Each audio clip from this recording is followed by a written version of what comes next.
Genesis chapter 45.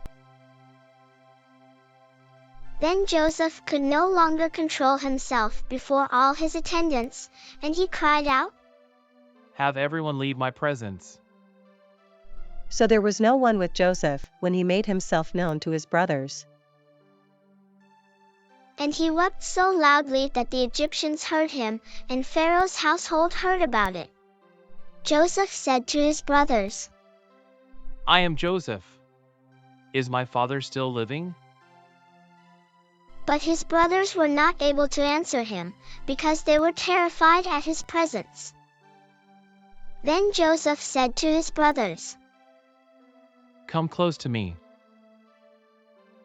When they had done so, he said, "I am your brother Joseph, the one you sold into Egypt, and now, do not be distressed and do not be angry with yourselves for selling me here, because it was to save lives that God sent me ahead of you. For 2 years now there has been famine in the land, and for the next 5 years there will be no plowing and reaping, but God sent me ahead of you to preserve for you a remnant on earth and to save your lives by a great deliverance.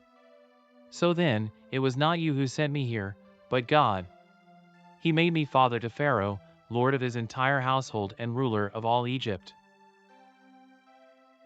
Now hurry back to my father and say to him, 'This is what your son Joseph says, God has made me lord of all Egypt. Come down to me, don't delay.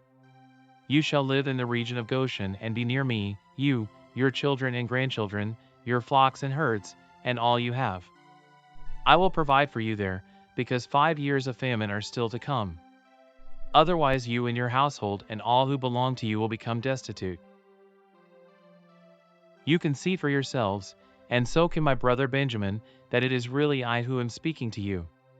Tell my father about all the honor accorded me in Egypt and about everything you have seen. And bring my father down here quickly.'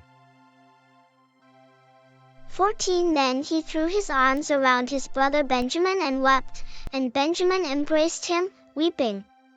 15 And he kissed all his brothers and wept over them. Afterward his brothers talked with him,